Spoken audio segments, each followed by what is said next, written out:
I missed last week. I know, and I feel very guilty about it. But I also learned something important about mental health overwhelm and what happens when life stacks up faster than your nervous system knows how to handle. It was a lot to keep up with. I'm Christy Chanelle, and this is Sassy Politics.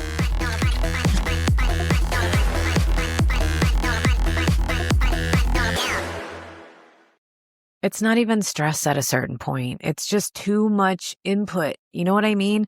Like from every angle possible. So today we're just going to talk about what it feels like when the world feels really, really heavy everywhere you go and everywhere you turn. And ultimately how to stay grounded anyway. The reality for me is this last week and a half to 2 weeks has been a lot. I went to Colorado for a wedding. I spent way too much money for 3 days. I had executives in town at my job, my adult daytime job, and there was a very big company-wide event that I needed to be focused for and socialize a lot in. And you know, I'm not the most extroverted person at a party, and I had to be. I had to learn how to do that. So it was, stretching out of my comfort zone and talking to a lot of different people about a lot of different things. And then someone very important to me at work, someone who's been there for years and was honestly a stabilizing force for me in this company, gave her resignation. Yeah. And last Friday, to be specific, was her last day. All of that matters. It all impacts me greatly. Because when you lose someone that helped you regulate your own stress in that environment, the environment just changes. And then I'm running Linked We Stand, a new company that we're building. And that has a lot of moving parts. Leadership dynamics, different personalities, pressure to move faster because there's a lot going on. It's like a ticking time bomb, right? Can we beat it? Can we get prepared faster? And then on top of all of that, you've got the world. War headline, Israel, us going to war. AI headlines, political tension everywhere. It was just a lot. And I felt guilty for stepping away from the podcast. But sometimes stepping away is the only reason you don't break. And I didn't break. I just needed a Band-Aid or two. So Colorado was emotional in ways I did not expect. Well, maybe I did. I spent time with family and some distant family members. And at one point, I don't want to hear it. Let me just preface this by saying, I don't want to hear about it in the comments. I already know. Okay? I will never do it again. I already know. Okay. At one point, I had to ride in a truck with a Trump sticker on the back. I know. I feel nauseous even thinking about it. And before anyone says, I would never do that. Nope. I agreed to ride before I even knew the sticker was on the freaking truck. All right? And the owner of the truck wasn't even with us. They had kindly lent their truck to the group. But that did not take away the anxiety. I was stressed the hell out. It was very, very real to me. I was sweating. I just didn't want to take a bullet for Trump. And I don't know. People are crazy, right? I just didn't want to associate myself in the same verbiage. Not at all. Hated it. And I will never do it again. Everyone in that vehicle knew how I was feeling. And I want to add, I learned that there were some people in the group that had actually been to the insurrection. I don't even want to repeat. No, I'm not even going to say it. I'm going to say it. So there's just a lot. There was just a lot for me to sit with emotionally. It was a rough moment or two. There's no reason to get into the dynamics and the reason, like, how'd you even go? Like, I know, like I've I've been dealing with those emotions throughout the whole thing. So no need to comment. I'm just telling you because I want you to understand the emotional load I was carrying these last 2 weeks. Your environment really does affect you emotionally. It affects your mental health more than you probably even realize. Your body will scream in ways you didn't even know were possible. One way my body has screamed at me, and it happened before, this wasn't this last time, thankfully. It's my vision. Ironically, it's my vision. Like, I didn't even know this was a possibility, but I was overwhelmed one time. I just felt emotionally stressed. I was, not in the best headspace, and I wasn't really doing anything about it. So, my eyes started to like bug out, meaning it looked like I was looking through shards of glass. And yeah. And it was very unnerving, to say the least. I had to close my eyes. I had to lay back. I didn't really understand what was going on. Am I dying? Like, what is this? Like, but what it did is it forced me to lay back, close my eyes, and just kind of relax. Yeah. I don't recommend doing that to get yourself relaxed, but it's definitely one way the body will force you to do that. So I don't want it to get to that, and luckily it didn't this last trip, so that was good. Yeah, I gotta listen when you do that, right? Your body is reacting. I know you can think back to ways stress has affected your body too, right? It affects us all differently. I would love if you put in the comments a way that your body has forced you to relax. So I know that I'm not crazy and alone in that scenario. I just know I'm not. Here's the interesting part. While I was in Colorado, I was also surrounded by kids and cousins and bunk beds and chaos. And quite honestly, that was the most comforting. That was the most fun. I'm single, so I always end up in the group with the kids, like I don't get my own room. Like when the adults have an adult table at Thanksgiving and there's a kids table, well, I'm the one at the kids table. And that's the best part for me. They're the fun group. I had some really fun moments, some dancing, which helped me bring out a little of my stress. And I'm a dancer, so I absolutely love any moment I can to dance. I don't regret going. It was just tiring. And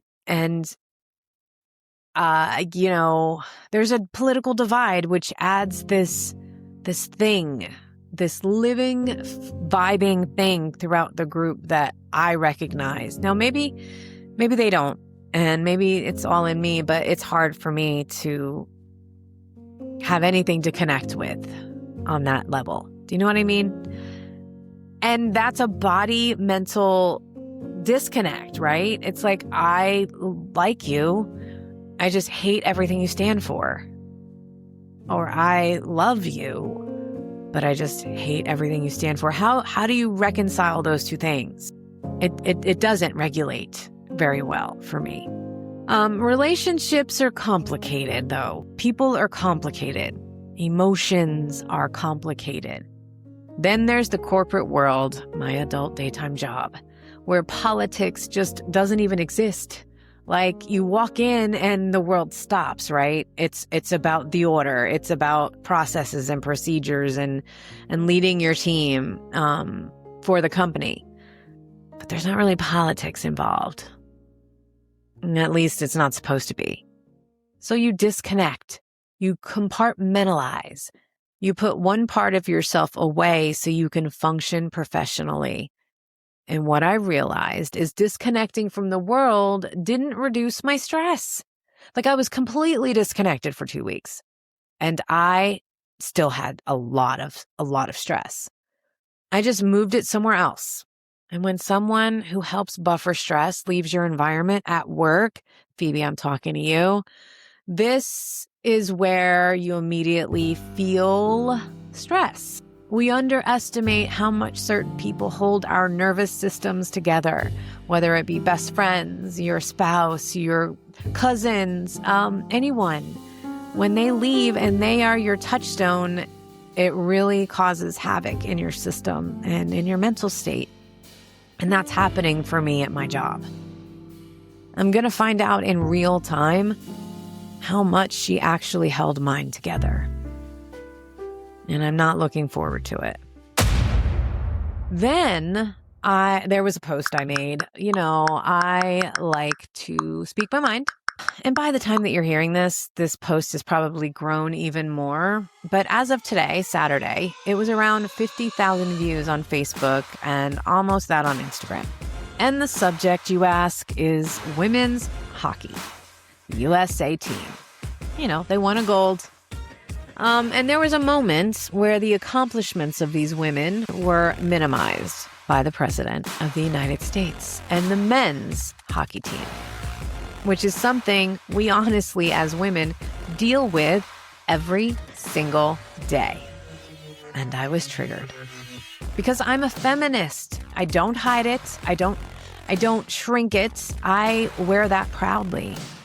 If you listen to me, you already know that. And actually, the cool thing is I went to Google and I just hit sassy politics. I put it in the search bar and AI pops up and it says Feminist AF podcast with Chanelle. And I proudly wear that label every damn day. That's not a trend for me. That's actually who I am at my core. And when I see women diminished, I will speak about it every single time. I don't care how many men jump into my comments, and they did, and there were a lot. I don't care how many names I get called, and I was, and there were a lot. As a man, why would you jump into my post speaking about men that aren't respectful? What would force you to do that? And I'm not talking one or two. I'm talking a lot of men jumped in and called me a Karen. They just all had an opinion. But if you're not doing that as a man, why do you feel the need to comment? Why did I hurt your feelings? I think these men need to look inward because that is scary, like on a lot of different levels, but also very validating for the post. And I will continue to do it because apparently a lot of people need to hear it, especially the men. Silence in the face of disrespect is still participation. What fascinated me wasn't even that post. It was just the reactions. People taking something that was about respect and polarizing it. And that's another layer of stress we're all living in right now, right? That is the very reality of women and marginalized people in America. Everything doesn't have to be a battlefield. Basic humanity shouldn't be polarizing. Basic humanity shouldn't cause you to react in this visceral way, right? It's basic, 101, foundational. Everything right now is a battlefield, clearly. Even things that shouldn't be. So we're exploring a docuseries around the creation of Linked We Stand. Details to come, I promise. Then we just add in the world element of what's happening in the world right now. We've got war headlines, families scared their kids could be pulled into conflicts that they never chose. AI accelerating faster than society can possibly understand. You think you understand it, but you really have no idea. How could you? You don't know the future. We are just learning that these entities, I don't even know what to call them, truly, agents, it's like they have a mind of their own. Listen, I was a teenager before cell phones, so we have come a long way, baby. You know what I mean? But we can't possibly fathom how far this will go and what it will do to us. There were recent reports about government agencies exploring whether advanced AI systems could be used in military planning. Military planning. For example, reporting around companies like Anthropic the creator of the AI system Claude, has explained they are willing to work with governments on things like cybersecurity, threat analysis, and defensive research. But they have also publicly discussed limits on using AI directly for offensive weapons or battlefield decision-making. So this is already being talked about at a very high level. Think about that for a second. We're talking about technology that could influence warfare decisions. It's not a science fiction movie. So if you feel like the world is unstable, you would be correct.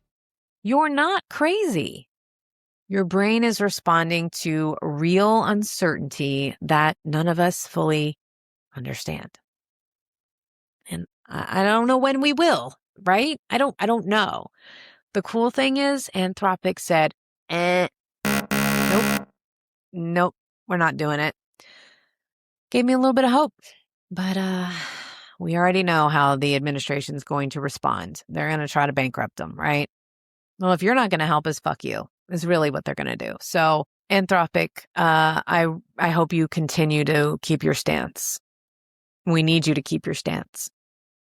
So the psychological reality is stress stacks. Environmental stress, leadership stress, global uncertainty. They don't happen separately. They combine and stack. And when they layer, overwhelm is the normal response. It's not a weakness. I mean, even though it feels like it, it's definitely not. You didn't fail. You're having a normal nervous system reaction. None of this has ever happened before. You're the first. We are the first people to feel it and see it and worry about it, right? This is exactly why I'm building Linked We Stand. Because isolation makes everything worse. We make up our own mind. We come up with our own ideas as to what could and will happen, when you don't necessarily have to do it alone. Connection regulates humans. It's how we're built. It's how we function. Community stabilizes humans.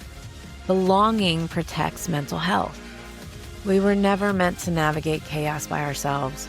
And I want to end this podcast episode with saying, you are allowed to step back when it's too much. You are allowed to remove yourself from environments that overwhelm you.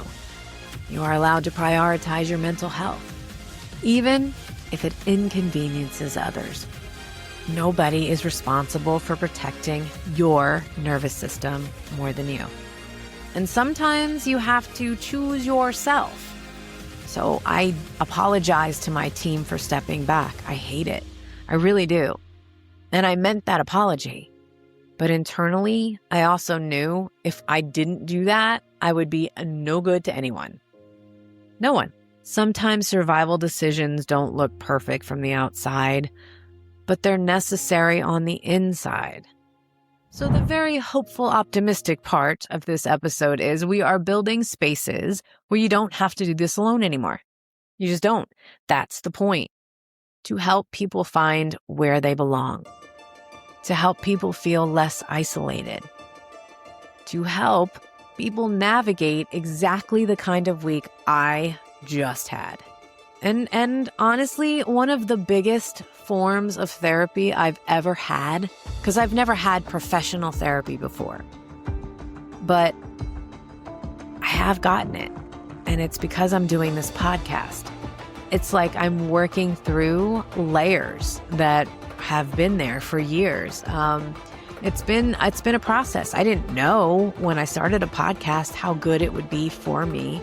But that's why whenever I'm going through something or feeling some kind of way, I come and I talk about it to you, because ultimately it does help me. It helps me feel like I'm not so alone. And it definitely helps me feel that way when you comment and tell me that. Like, hey, I just went through that. I am right there with you. And we're going to be okay. Like, how can that not make you feel better? That's why I'm building a community selfishly so that I feel better, but optimistically so that you feel better. talking, processing, sharing. That matters to me. I don't think I'm ever going to stop podcasting, even well into my 90s. So you might as well get used to me because we're going to be here a long time. We're also planning a docuseries around building Linked We Stand, the good, the bad, the messy parts, because people need to see that creating something meaningful, it's not perfect. It's complicated. It's got layers. It's very, very human, just like us. So thank you for being here with me today, and thank you for letting me vent. I needed this session with you.